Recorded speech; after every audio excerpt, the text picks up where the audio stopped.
Welcome back to Face the State. I'm Ariana Bennett. Thank you for staying with us. Well, when the only hospital in Tonopah, Nevada closed in 2015, it left more than 2,000 people without easy access to medical care. The closest facility was more than 100 miles away. But now, residents of this small mining town and dozens of others like it have a new option. Kirk Gillis, Vice President of Accountable Care for Renown, is here now to tell us about telehealth. Kirk, thank you so much for coming on the show. Thank you for having me. Okay, so telehealth, it kind of sounds like a creation from the future. Tell me how it works. It is. It's kind of a George Jetson type of sounding thing, isn't it?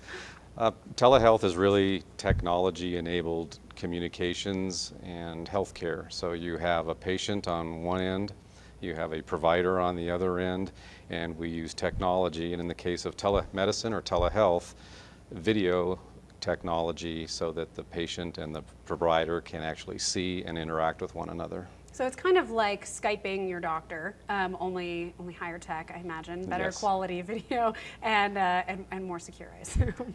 It is, and it's come a long way. If we started this journey about 5 years ago, we went to an American Telemedicine Association event to kind of get oriented to the state of telemedicine. And turned out it was the 16th annual telemedicine event. They just had their 21st annual event. So it's been in development for several years now, a couple of decades. We're catching up quickly with the rest of the industry, the rest of the country. And the technology is getting faster, it's getting better, it's getting less expensive and more secure. Okay, so it's a relatively new thing for Nevada, at least. Why was it important to you guys to start this system? So if 5 years ago, 6 years ago, the Affordable Care Act went into place, and this switched the onus on providing higher quality, more cost-effective health care from the responsibility being all on government, Medicare specifically, and transitioning some of that responsibility to healthcare delivery systems. And when you take a look at your patient population and you take a look at your utilization and cost data, you find that there's a tremendous number of patients that are foregoing care when it might be less expensive early on. So in the early stages of an illness, it might be $5,000 to address the condition. But if you wait because you can't access care, then it might be $50,000 for a cure, and we wanted to make sure that we could connect patients with the necessary resources as early as we possibly could.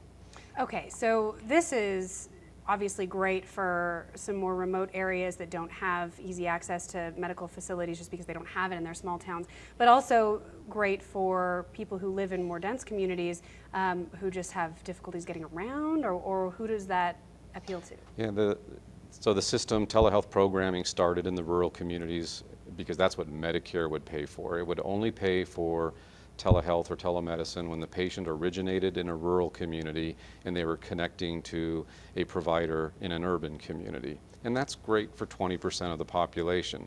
The other 80% of the population still has access barriers. You have transportation issues, you have work-life balance issues.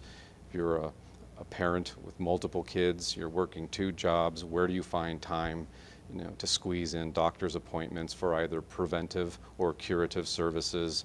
We have homebound patients that are living in long-term facilities, nursing facilities, and there's also a provider shortage.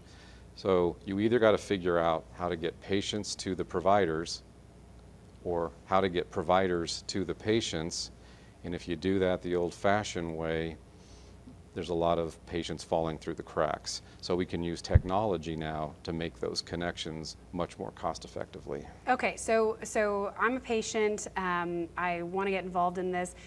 Is it as simple as having internet access in my home, or do I have to go to a specific place where this happens? It's a great question. There are probably two to three different models of telemedicine.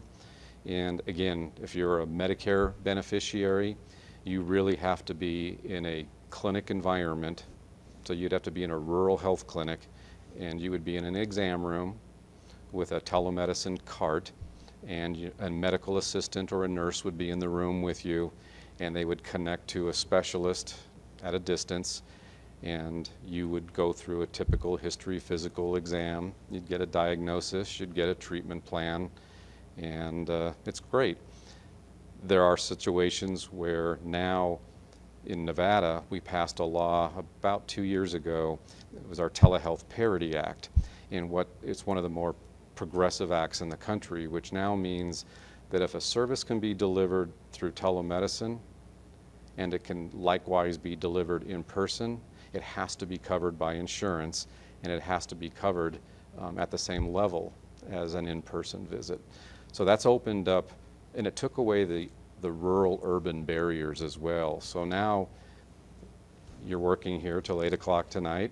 Midnight. Try midnight. Try midnight. You don't feel good when you get home. You want to connect and have a virtual urgent care visit. You can pull out your smartphone. You can click a few things on your pad, and before you know it, you're connected to a provider on the other end, and they can assure you that you're contagious or not contagious. They can write a prescription. They can order laboratory tests, all from the comfort of your home. Wow, that's really, really amazing to think about. And most major insurance plans cover this the same way they'd cover an office visit? They do. So in Nevada, it's not the same way across the whole country. There's about 25 states now that have these parity laws passed. And again, Nevada's is one of the more broader in coverage. But if telemedicine now is required to be covered, whether you live in a rural location, an urban location, whether you're connecting from a clinic or whether you're connecting from a residence.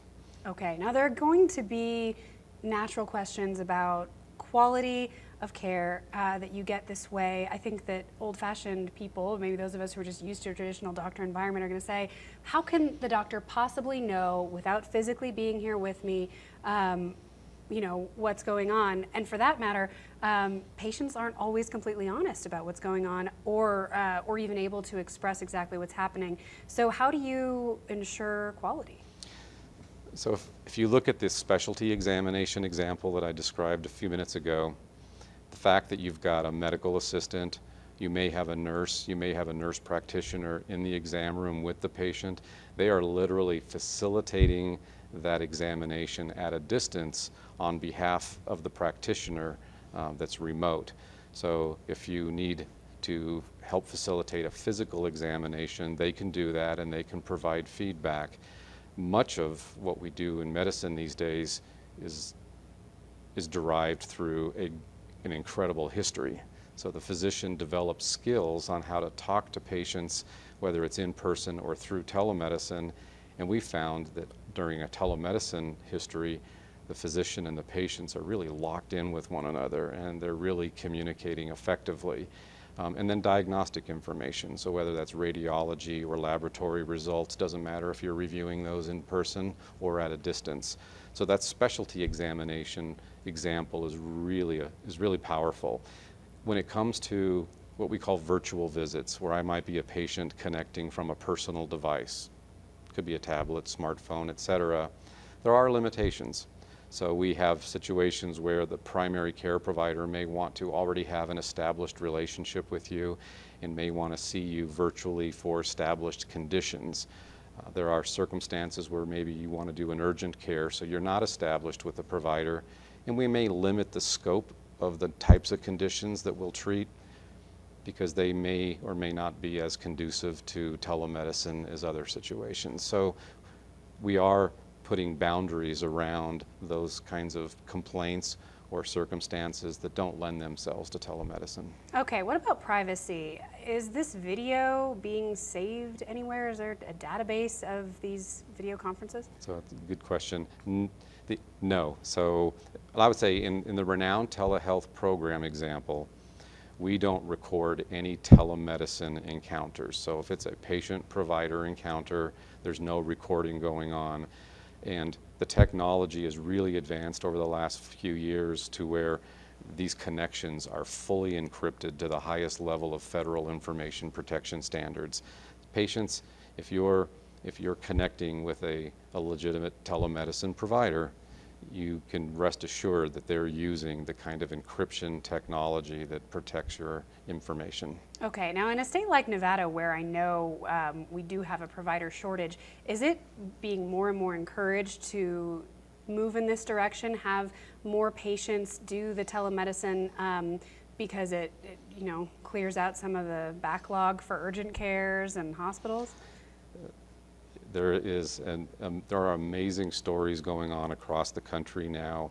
If you were to look at Kaiser in California and look at their telehealth plan, by 2020, their plan calls for 40 to 50% of all patient encounters to be conducted through telemedicine.